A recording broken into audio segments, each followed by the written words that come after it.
Ô forteresse, Dieu de grandeur, c'est toi que je chante avec faveur. Prépare un temple pour ta gloire, nous viendrons t'offrir notre espoir. Quand l'ennemi sera détruit, la joie jaillira dans la nuit. Quand l'ennemi sera détruit, la joie jaillira dans la nuit. J'ai tant souffert sous l'oppression, mes jours noyés par l'affliction, mais d'une main puissante et fière, Dieu m'a sauvé de la rivière. Pharaon et tous ses soldats,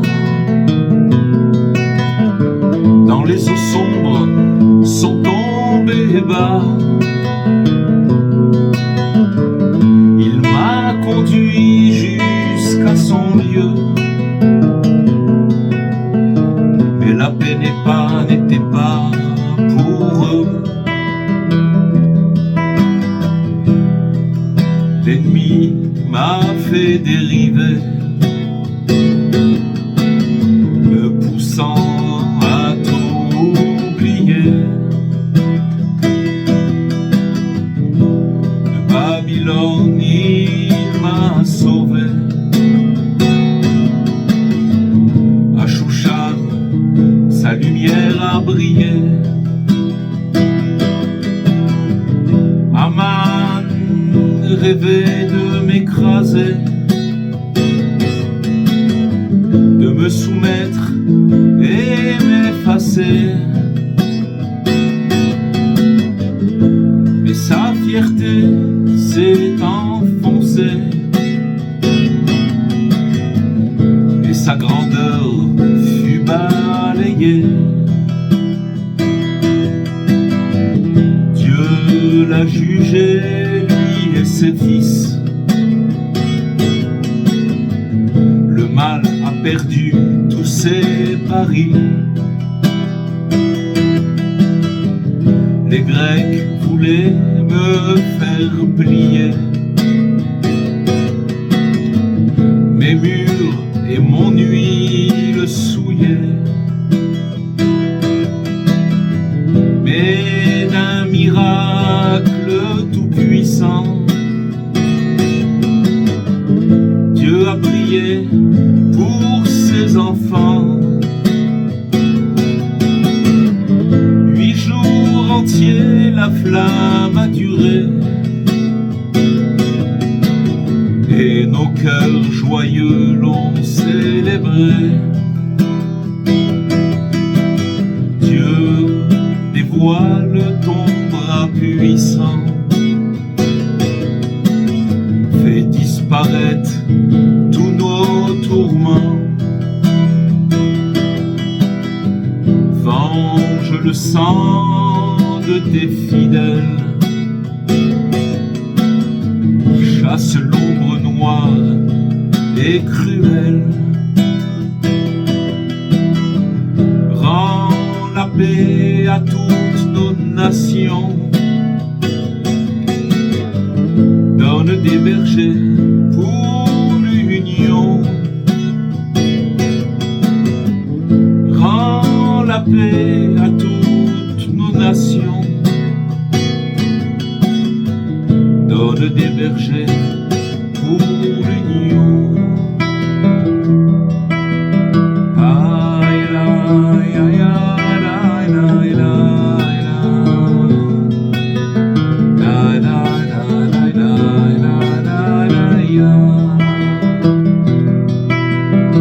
La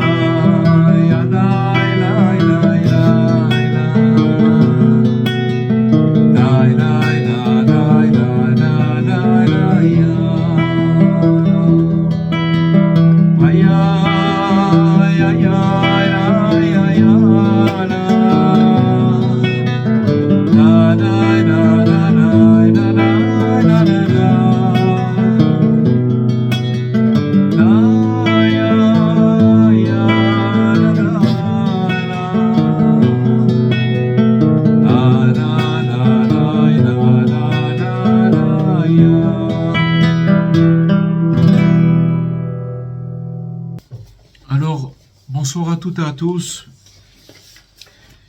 Shavua Tov, Chodesh Tov, Chanukah Sameach. Avec l'aide de Dieu, on va lire un morceau de l'Ikutei Halachot de Rabbi Nathan qui va nous donner des notions sur Chanukah, qui va nous éclairer de savoir un petit peu qu'est-ce qui se passe pendant ces jours tellement grands, qui sont immenses. Et on va essayer. Alors donc, à son habitude, Rabbi Nathan, avant de faire un exposé, son exposé, il va toujours d'après un enseignement du Likutei Moharan. Donc, il ramène en abrégé un morceau qu'il veut développer, et puis après il va l'expliquer, et il va surtout il va amener des innovations extraordinaires. Alors il nous dit, Rabbi Nathan, que dans l'enseignement numéro 9, dans l'Ikutei Moharan, il dit Rabbi Nachman qu'il y a une règle, que lorsque une personne, elle se prépare à prier, c'est-à-dire qu'elle se met en position de prier, elle veut se connecter avec le divin, elle veut prier, et qu'elle est envahie par des pensées et des distractions. C'est pas du tout facile de prier. Parce que dans un autre endroit, Rabbi Nachman, il dit que dès qu'on vient pour prier, automatiquement, il y a des empêchements. C'est comme une espèce de guerre. C'est comme si on rentrait en guerre. Et comme on veut se connecter au divin qui est à la lumière, là, nous, on se trouve au moment où on veut prier, on se trouve dans l'obscurité la plus totale. Et donc, il faut casser. C'est-à-dire, cette obscurité, elle peut amener une personne à se décourager, à savoir que cette obscurité, elle décourage énormément. Donc, dès qu'une personne, elle se prépare pour prier, elle va être envahie par des pensées et des distractions de tout genre.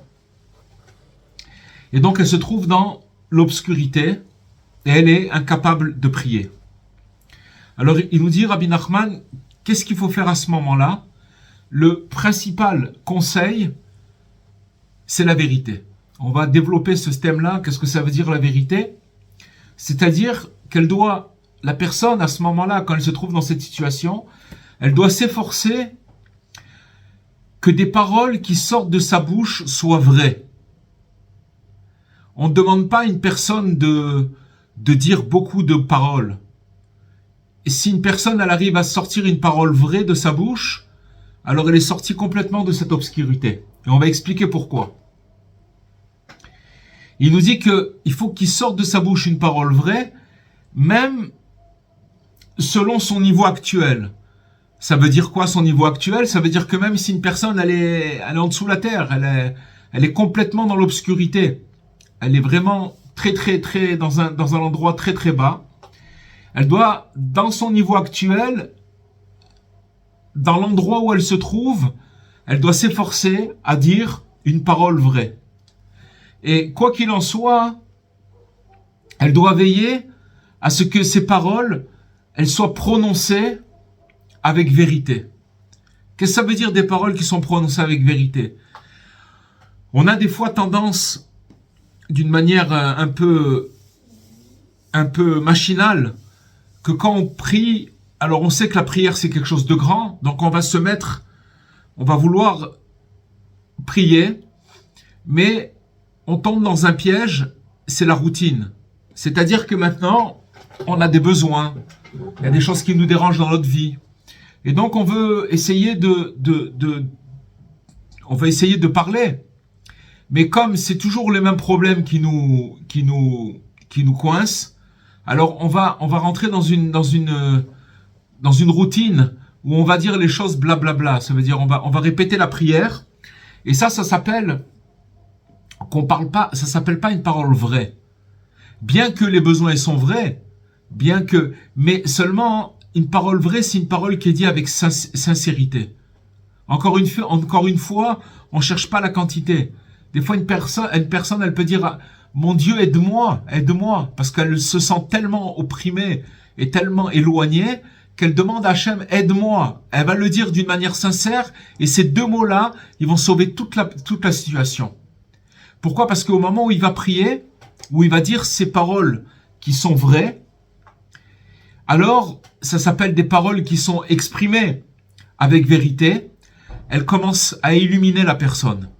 Elles commencent à lui amener de la lumière. Sachez les amis que ce conseil dont on est en train de parler maintenant, c'est un conseil universel et très très très fort. Parce que des fois on se pose des questions, mais oui, mais c'est dur de prier, c'est dur de m'isoler, j'arrive pas. Ou alors quand je le fais, même si je le fais, je ressors de cette expérience. Ok, je l'ai fait, mais je me sens pas bien. Tout ça, ça vient du fait qu'on est confronté à une obscurité, et cette obscurité, elle nous entoure.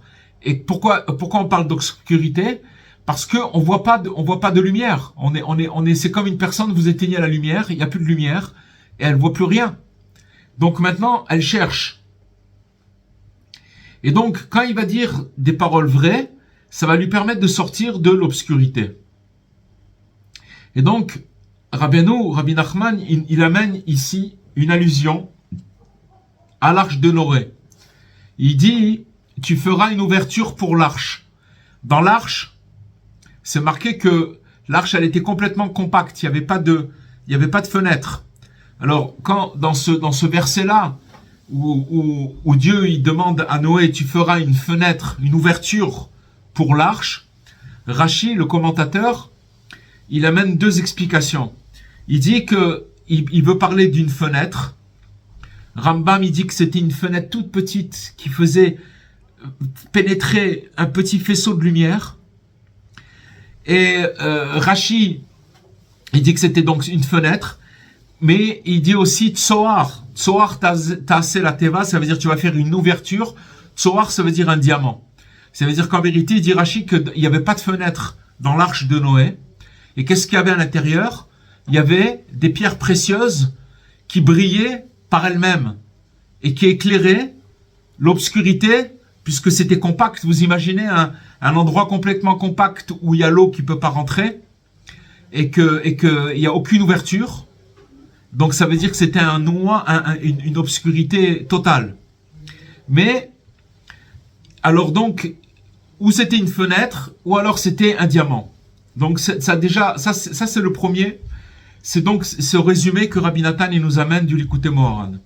Et maintenant il commence Rabbi Nathan à nous dire, et tout ça, ça correspond au miracle de Hanouka,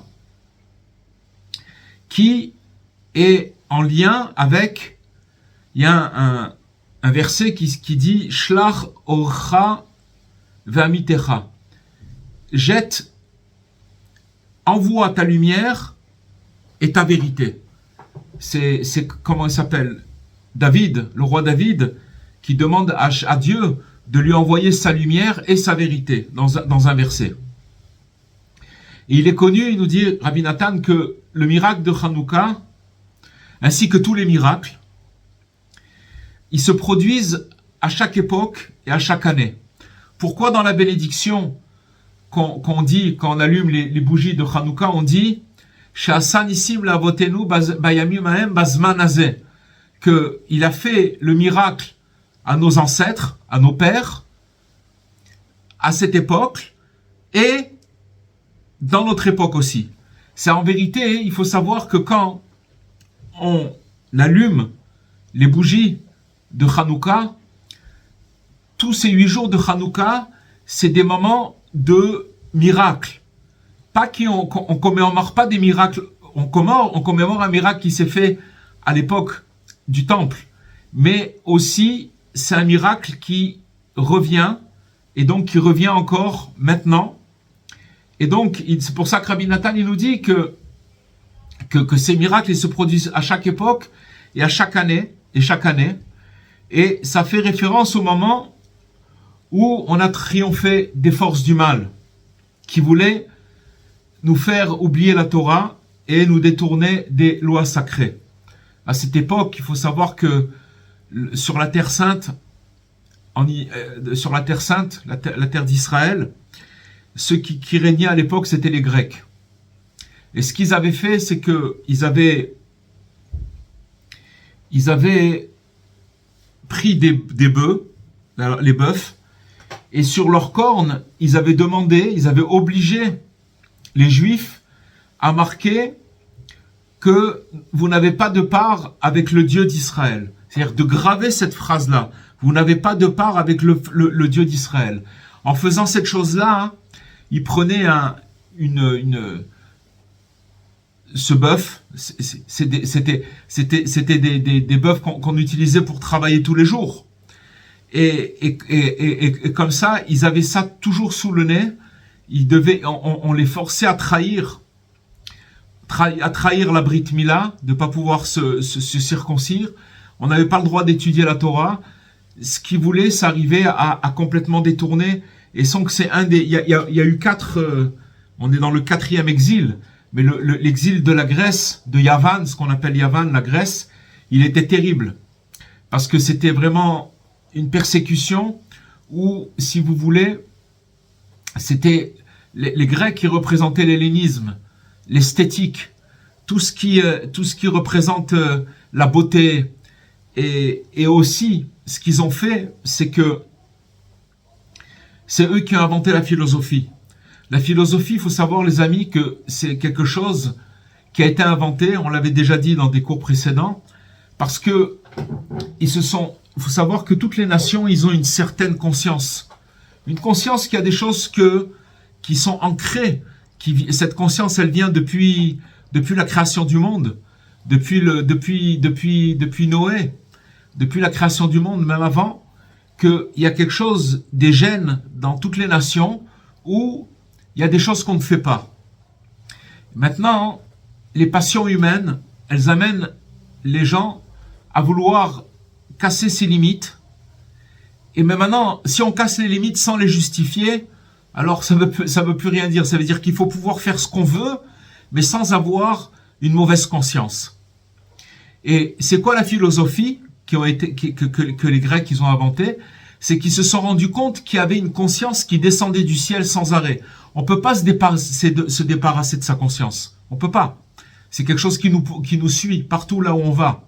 Donc, si vous voulez, comme il y avait une conscience universelle dans toutes les nations, partout, si vous voulez, il y avait des choses qui n'étaient pas acceptables. On va pas les énumérer ici, chacun il peut comprendre.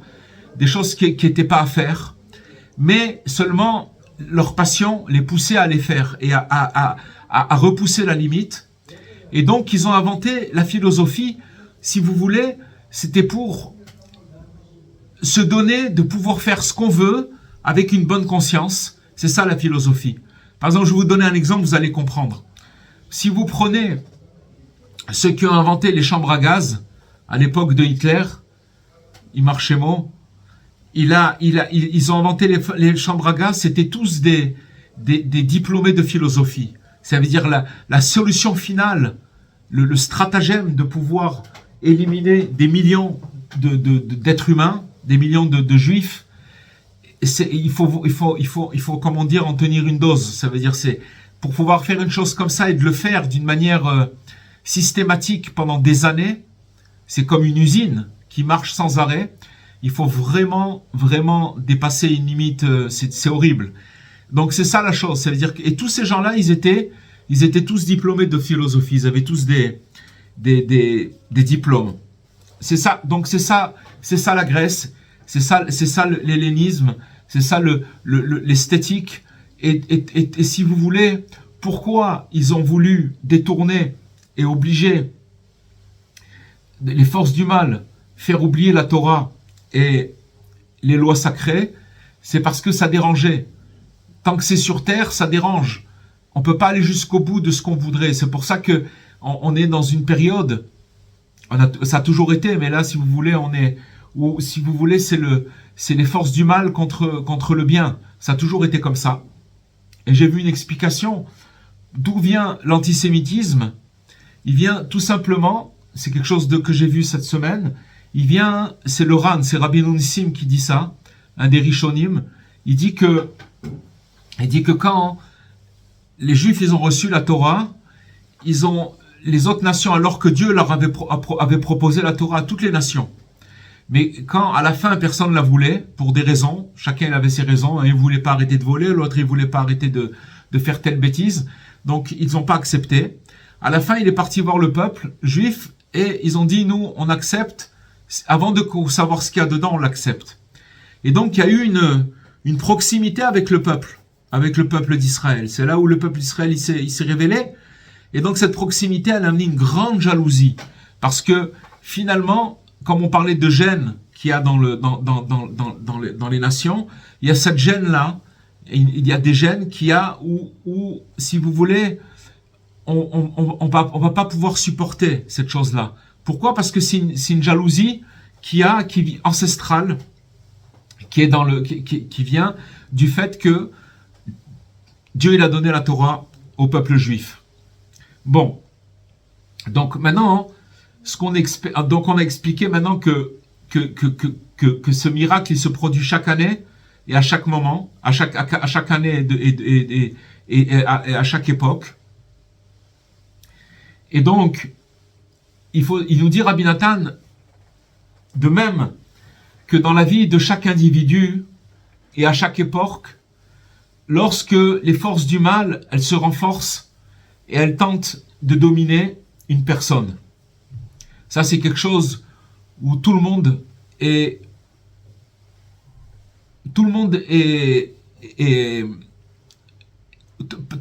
passe par là. Tout le monde passe par là. Ça s'appelle des états d'âme où, si vous voulez, il est confronté aux forces du mal. Et que ces forces du mal, elles se renforcent, elles tentent de dominer une personne et qui cherchent à le détourner, ces forces du mal, du service de Dieu et de toutes les choses sacrées. Alors Dieu nous en préserve. Comme on a vu ce qu'ils ont écrit, donc ce qu'on a dit juste un petit peu avant, les Grecs qui ont écrit sur la corne du taureau, du bœuf, que vous n'ayez pas part avec le Dieu d'Israël. Alors, à ce moment-là, quand une personne elle est attaquée par ces forces-là, il n'y a aucun moyen ou stratagème pour sauver son âme. C'est pas possible parce que c'est tellement fort. Mais regardez comment Rabbi Nathan, il y a tellement de conseils extraordinaires parce que Rabbi Nathan, il nous parle dans la réalité. Ce qui se passe avec nous, c'est ça qui fait Rabbi Nathan.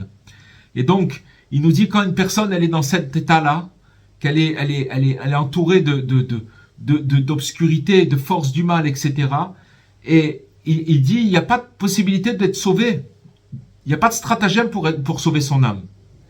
Si ce n'est que la vérité. C'est-à-dire que maintenant, il nous livre. Regardez, Rabbi Nathan, il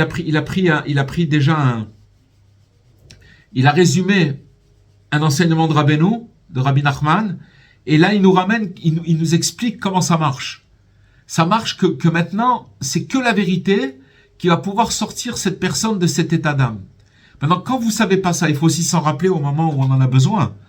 Mais si quelqu'un qui sait pas ça, il va subir. Il sait pas qu'il peut sortir de là où il est. Il comprend pas. Il sait pas que dans cette obscurité, c'est pour ça que les amis, quand Rabbi Nachman, il a donné le conseil de parler avec Dieu dans sa langue maternelle tous les jours, si les gens ils savaient ce que ça veut dire et l'effet que ça fait, c'est quelque chose que quelqu'un il doit savoir qu'à chaque fois, peu importe l'état où il est, si il va s'isoler, après son isolement, il sera une autre personne. Pas dans la théorie. Pratiquement, il va voir que c'est une autre personne complètement. Il va faire le calcul, il va dire juste avant de parler avec Hachem, j'étais dans tel état, et maintenant je suis dans un autre état. Ça ne veut pas dire que mes problèmes ils se sont effacés, mais je suis dans un autre état d'esprit. Je suis ailleurs. Donc on parle de la vérité. Cette vérité-là, c'est-à-dire de parler et de dire une parole sincère. Donc il n'y a pas de stratagème pour sauver son âme. C'est que en disant la vérité. C'est-à-dire qu'une personne, elle doit s'efforcer, selon son niveau, de s'attacher uniquement à la vérité authentique. Ce qu'on appelle en hébreu, Emet La'amito. Emet La'amito, c'est la vérité authentique. Ça veut dire qu'une personne, au fond d'elle, elle sait exactement c'est quoi la vérité. quand une personne, elle se détourne, ou elle a des travers, ou n'importe quoi, si véritablement elle essaye de comprendre, et qu'elle cherche, et elle aura le discernement de connaître la vraie vérité. C'est-à-dire qu'au fond de nous-mêmes, on a cette vérité.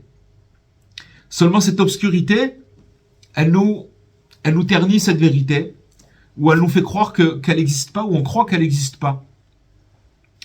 Il nous dit de regarder que la vérité de manière sincère. Et de même dans la prière, même si à première vue, alors il semble impossible de prier sous aucune forme. Des fois c'est pas possible.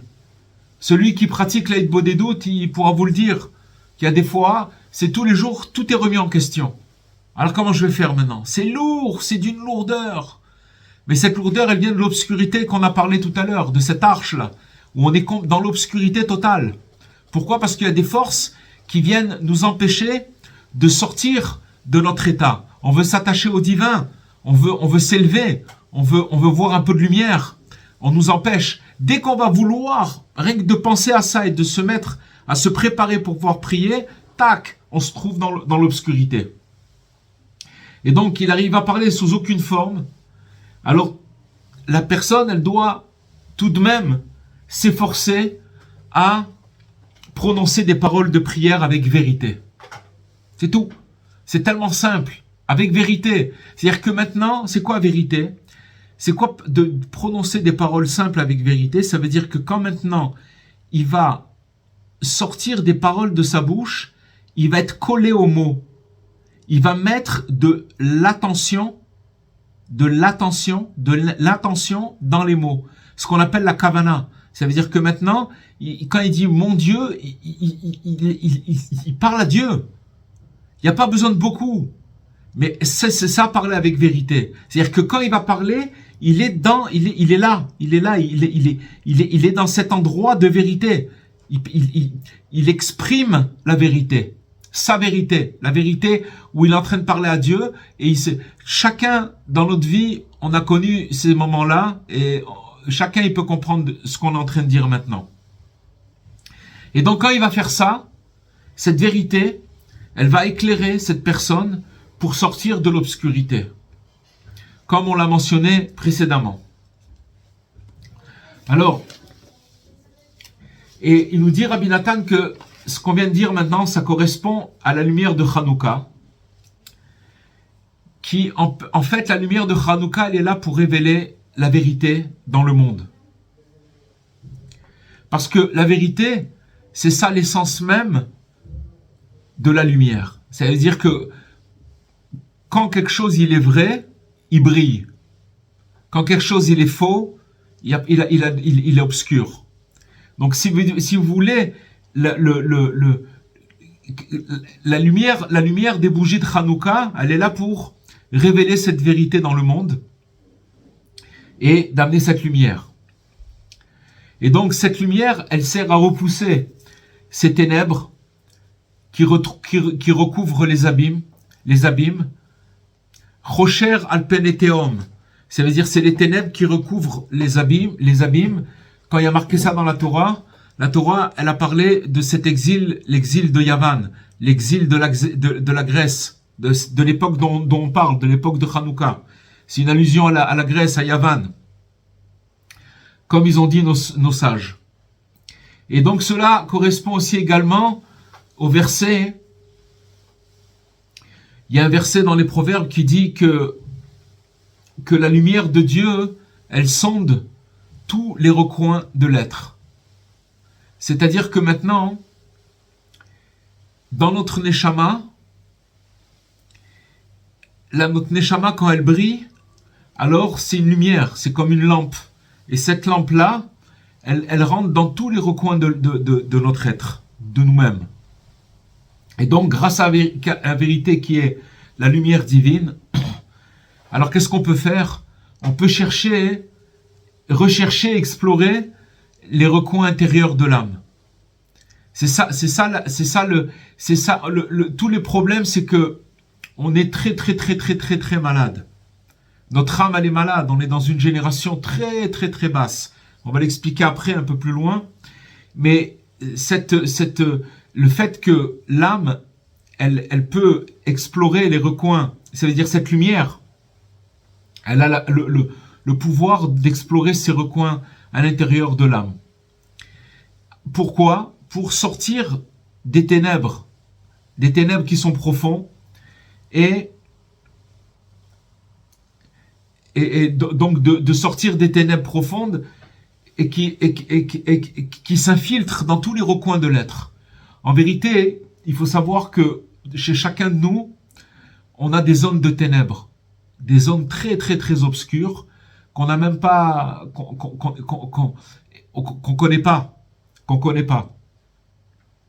Et qu'est-ce que c'est? Rabbi Nathan, il nous dit qu'est-ce que c'est ces ténèbres? C'est ce qui symbolise tous les désirs matériels et tous les mauvais traits de caractère qui envahissent notre être, l'être, d'accord, l'être humain. Ça veut dire que maintenant, c'est ça les ténèbres. Quand une personne, elle est attirée par tout ce qui est superflu, qui est superflu, tout ça, ça s'appelle les ténèbres. Les mauvais traits de caractère, tout ça, c'est les ténèbres. Et donc, ça correspond à la lumière de Hanouka, qui est la lumière de la vérité. Et c'est pour ça qu'on a dit tout à l'heure, on a amené ce verset, envoie ta lumière et ta vérité. C'est un verset, Shlach Orcha ve'amitecha. Envoie ta lumière et ta vérité. C'est David Ameller qui demande, qui est dans une situation de détresse, il est entouré d'ennemis, et de personnes qui vont remettre en question sa foi. Donc il est dans une vraie détresse, et qu'est-ce qu'il ressent? Il ressent une séparation avec Dieu, et il aspire à un retour de communication spirituelle. Et en fait, qu'est-ce qu'il exprime? Une très grande angoisse intérieure. En fait, c'est une lutte entre l'espérance et le désespoir. C'est pour ça qu'il demande à Dieu à ce moment-là, envoie la lumière de ta vérité. Regardez comment Rabbi Nathan, il prend des versets des psaumes, des versets de la Torah, avec un morceau de l'Ikouté Moran, et il mélange tout ça, et il amène des innovations extraordinaires. Et donc, c'est pourquoi la lumière de Hanouka, elle est placée en dessous de 10 tfachim. Tefar, c'est un point. C'est à peu près 8 cm. Si vous en prenez 10 comme ça fait à peu près 80 cm. Donc, là, on allume les bougies en dessous de 80 cm. Pourquoi? Parce que c'est des endroits en dessous de 80 cm, physiquement, dans ce monde-là, en dessous de 80 cm, la lumière divine, elle ne descend jamais en dessous des 10 tfachim, de 80 cm, elle ne descend jamais là-bas. Et c'est justement, précisément, dans cet espace inférieur, qui est en dessous de 80 cm, que les forces négatives, elles trouvent leur emprise. Et donc, ainsi, c'est à cet endroit, il nous dit Rabbi Nathan, c'est cet endroit même que l'on allume la lumière de Hanouka. Près de la porte, près du pétard. Pétard, c'est l'entrée, c'est la porte de la maison. Et donc, c'est donc ça la révélation, que tes paroles, elles illuminent. Ça veut dire que maintenant, quand on parle de pétard, d'entrée, dans l'entrée de la maison, c'est l'endroit, si vous voulez, le plus bas qui existe, en dessous des 10 points, ça veut dire des 80 cm. Et donc, comme la lumière, la Hanoukia, elle est positionnée en dessous des 10 tfachim, ça symbolise la capacité d'apporter la lumière dans les lieux les plus bas. Les plus bas, ça veut dire les plus bas. C'est qu'en vérité, ça a amené la lumière dans des endroits où la Shekhinah, la divinité, elle ne peut pas descendre là-bas. Et justement, Dieu nous a donné ces lumières pour éclairer dans ces zones-là, là où les forces négatives, elles dominent. Mais même dans ces endroits, il est possible de trouver une ouverture pour se rapprocher de la sainteté grâce à la lumière de la vérité. Regardez ce qu'il fait Rabbi Nathan. D'abord, il ramène un morceau de Rabbi Nachman, de Rabbeinu, en nous disant que quand une personne elle vient pour prier, elle est dans l'obscurité. Et donc, la seule chose qui peut faire une ouverture dans l'endroit où elle se trouve, dans cette arche dans laquelle il se trouve complètement fermé, isolé, où il n'y a pas de lumière, c'est en disant une parole de vérité. D'accord ? Avec ça, il va commencer à amener de la lumière. Et après, il nous fait le parallèle avec les bougies de Hanouka. Qu'en vérité, pourquoi elles ont été données ? C'est parce qu'on est descendu dans une obscurité totale, où il n'y avait plus aucun espoir. C'est l'abîme c'est comme on a dit tout à l'heure, c'est l'obscurité dans l'abîme. Ça veut dire que l'obscurité sur l'abîme. Ça veut dire que c'était l'endroit le plus. C'était un moment où le peuple il était descendu dans une obscurité la plus grande. Et il fait ce parallèle, Rabbi Nathan, où il amène cette prière et les bougies de Hanouka, où il nous dit que grâce la lumière de Hanouka, c'est la lumière de la vérité. Et donc la lumière de la vérité, elle représente la vérité, elle représente la lumière de Hanouka. Et donc elle peut être plongée dans des endroits très très bas. Et par cette lumière, on peut se rapprocher de Dieu dans tous les endroits, peu importe où la personne elle se trouve. C'est ça, c'est extraordinaire ce qu'il nous dit Rabbi Nathan. Parce qu'une personne, quand elle se sent dans le désarroi, quand elle se sent loin, quand elle se sent seule, quand elle se sent toutes ces émotions que chacun il peut ressentir, chacun avec ce qui passe, avec ce qu'il a, il nous dit Rabbi Nathan ici que peu importe l'endroit où elle se trouve, cette lumière, il peut l'attirer vers lui. Comment ? Avec la vérité. Quand il va dire des paroles de vérité. Là où normalement, la lumière divine, elle n'arrive pas. Et grâce à cette lumière, il devient possible de trouver une ouverture pour atteindre la sainteté. Il faut savoir, dans un autre endroit, Rabbi Nathan, il dit qu'en fait, il y a une question qui se pose quand même. C'est tous les commandements qu'on fait. Chacun, il fait beaucoup de commandements, il fait attention à ci, il fait attention à ça, qui sont finalement, on fait la volonté de Dieu, parce que Dieu nous l'a demandé. Mais c'est bizarre qu'on n'arrive pas à recevoir de la lumière de ça. Normalement, on devrait avoir des ailes sur les épaules et s'envoler, véritablement, parce qu'on touche à des choses très très très grandes.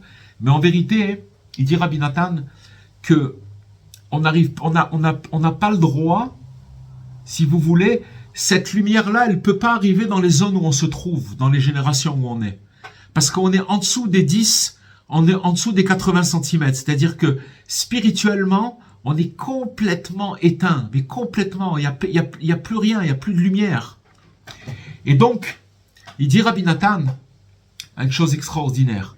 Il dit qu'en vérité, à l'époque, il y avait la fête de Sukkot, de Shavuot, et de Pessah et de Shavuot, c'était ce qu'on appelle les Shalosh Regalim, où on montait au temple et on prenait une dose de lumière et on avait accès à cette lumière, on pouvait la recevoir.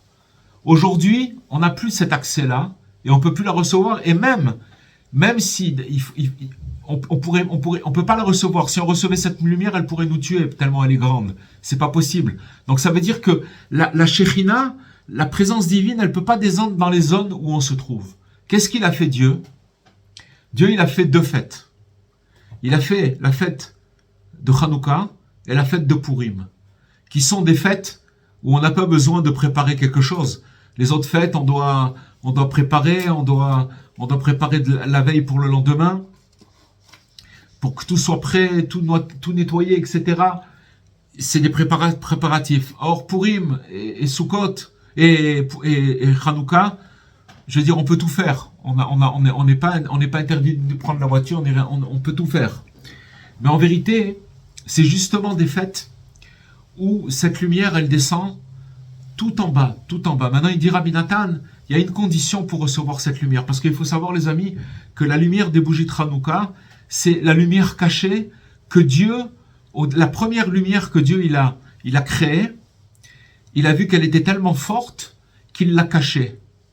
Et il a dit, cette lumière-là, je vais la garder pour les temps futurs, pour les tzadikim, pour les justes. Je vais garder cette lumière-là. Donc, il a gardé cette lumière. Maintenant, quand on allume les bougies de Hanouka, il faut les regarder. Il faut s'imprégner de ces bougies et de les regarder avec nos yeux, parce que c'est la lumière cachée. C'est pour ça que c'est marqué qu'on n'a pas le droit d'en tenir profit de ces lumières. On a juste le droit de les regarder, pas plus que ça. Ni de lire à côté, ni de s'en servir, rien du tout. On les regarde. Et ça, cette lumière, ce Oraganouz, c'est la guérison des guérisons. C'est-à-dire que maintenant, à partir du moment où la personne, juste, elle comprend qu'elle est très très malade, elle est malade de l'âme, que l'âme, parce qu'elle n'arrive pas à recevoir la lumière qu'elle doit recevoir.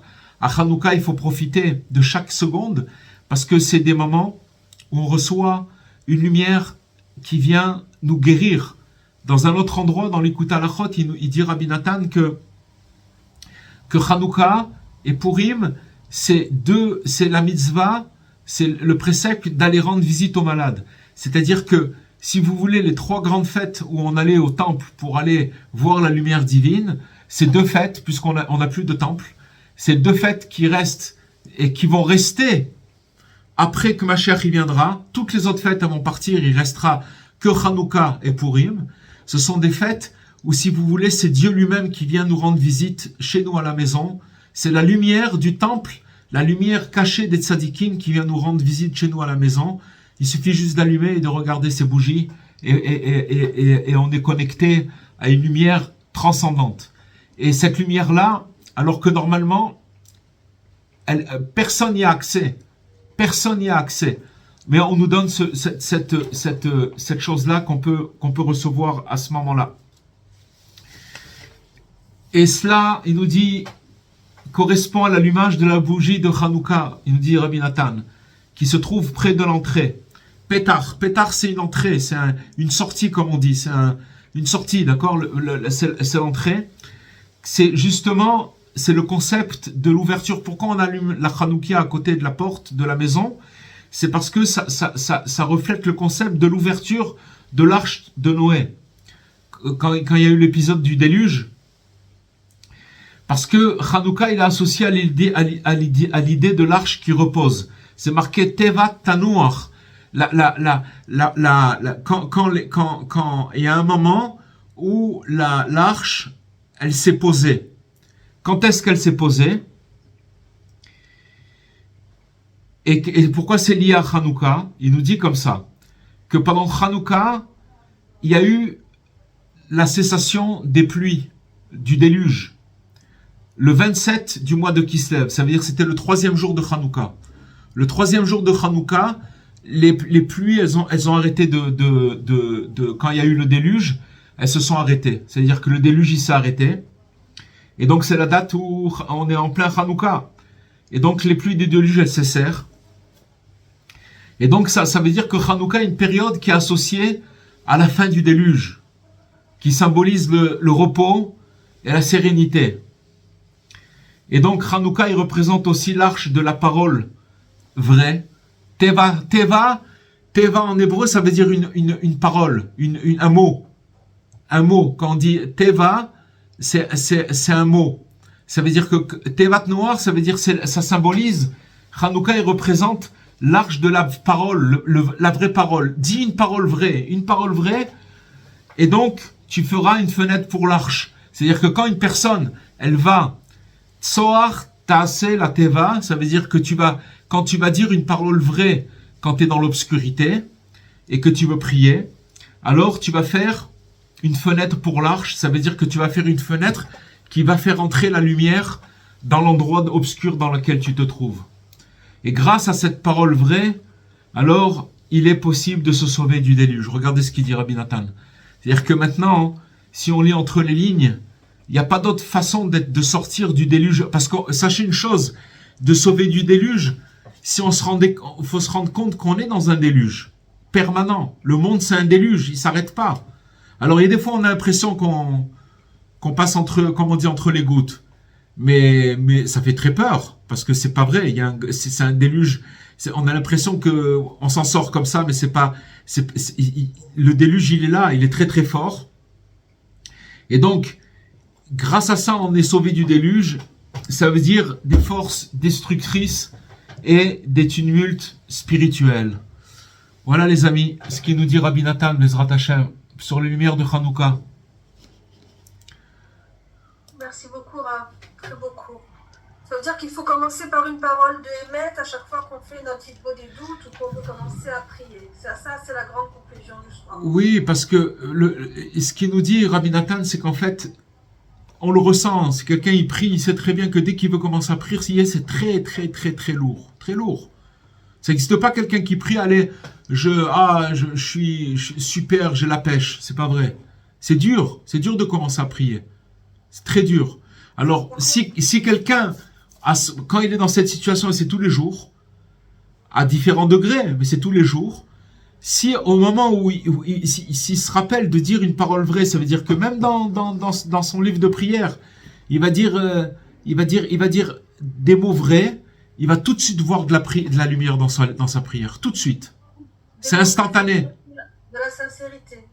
Être sincère, d'être concentré dans ce qu'on dit. Être sincère. Maintenant, je vous ai parlé de la prière dans le livre. Maintenant, on parle, mais Rabbi Nathan nous parle de la prière du cœur. Ça veut dire celle que le livre, c'est une projection. Mais quand on parle avec ces mots, parce qu'on a tel ou tel problème, ça c'est avec nos mots. Et il faut dire des mots qui sont sincères et la lumière, elle est là tout de suite. C'est pas maintenant, je vais accéder à quelque chose de, non, c'est tout de suite. C'est pas, la lumière, il la voit tout de suite. Il se sent allégé, il se sent décoincé. Même si le problème, il n'est pas parti. Mais ça y est, il sent qu'il y a de l'espoir, il a la lumière. Bezrat Hashem, qu'on est le... Au début du cours, quand vous avez commencé à donner cette notion, ça paraît simple, et au fur et à mesure qu'on la comprend, c'est pas si simple. De quoi? De dire la vérité? Oui, c'est pas si simple. Parce que non, mais ça nous fait montrer à quel point on est très loin. C'est très compliqué, on est très paradoxal. C'est très très dur de dire une parole vraie. Bien sûr que c'est pas facile. C'est pas si simple. Non, c'est pas si simple. Mais quand on se rend compte de cette chose-là, d'abord, qu'est-ce qui nous manque? Alors, on va pouvoir se concentrer sur l'essentiel. Une parole vraie, encore une fois, on va pas commencer à nous demander, c'est comme une fois Rabbi Nachman, il a dit, les gens, ils arrivent pas à prier avec concentration. Il a donné un conseil. Il dit, prends un morceau de prière, un petit morceau. Et ce petit morceau-là, tu mets toute ta concentration dedans. Alors, ça s'appelle que tu as prié avec concentration. Le reste, tu peux pas. Alors, concentre-toi sur un morceau. La même chose dans notre prière personnelle. Il y a des fois où blablabla, on raconte des ta. Arrête-toi une seconde et maintenant essaye de prendre le temps de dire. Ça vaut le coup même de se concentrer pendant une demi-heure, le temps qu'il faut pour rien que penser à la concentration et de sortir un truc vrai. Mais c'est sûr que c'est un travail. Mais c'est ça qui fait l'ouverture. C'est ça qui a... mieux répéter ce truc vrai 10 fois, 20 fois, 30 fois dans la hitbo des doutes plutôt que de passer à autre chose. Comment? Des fois, peut-être, il vaut mieux même répéter 10 fois, 30 fois la même chose. Oui, mais de le répéter, même 1000 fois, il y avait un Breslever, un Ouman, il n'arrivait pas, il priait, il faisait qu'une chose. Ribono Shel Olam, maître du monde. Il le disait des milliers de fois. C'était ça, sa hitbo des doutes. Maître du monde, maître. Il disait pas plus que ça. C'était un mantra. Maintenant, répéter les choses, c'est bien, mais des fois, on peut les répéter machinalement. Non, je parle de répéter avec sincérité. Alors, bien sûr, mais une fois, c'est... Je veux dire, on dit les choses sincères quand il y a des fois où on suffoque. On peut plus, on est tellement asphyxié qu'il sort de nous. Allez, il sort un truc et en général, quand ça se passe, la lumière, elle est là tout de suite. On est libéré. Il nous a donné un klal, il nous a donné un conseil extraordinaire, Rabbi Nathan, Et voilà, Bezrat Hashem, c'est le conseil de Rabbeinu, mais il l'a mis dans Hanouka, il l'a mis dans le, il a fait le parallèle avec Hanouka, c'est magnifique. Voilà les amis. Une petite pointe Excusez-moi, d'humour, au moment où vous avez dit que Hanouka c'était la fin du déluge, Ouais. chez nous à Ashkelon c'est le début du déluge. C'est vrai. Oh Hashem. C'est Et moi, vraiment j'ai fait le tonnerre, la pluie. Alors je me suis dit, tiens, c'est quoi le message là, Rabbeinu? J'ai pas compris. Bon Hashem. et j'ai fait la Bia le troisième jour de Hanouka. Ah, c'est Yofi. Alors, donc, Et voilà. le troisième jour de Hanouka, c'est aussi l'anniversaire du Rav Besançon. Ouais, c'est le troisième jour de Hanouka aussi. C'est vrai. Ah ouais. Ouais. Bon Hashem. Ah, Je dis là comme bien. ça. Bezrat Par Hashem. contre, vous avez parlé de l'endroit, c'est-à-dire l'endroit où on parle avec Hachem, ou c'est ça, c'est trouver son endroit en fait. Non, l'endroit, peu importe où on est. On peut être sur une plage, on peut être dans sa voiture, on peut être dans les champs, dans le désert, on peut être dans la forêt, on peut être dans sa chambre. Peu importe l'endroit.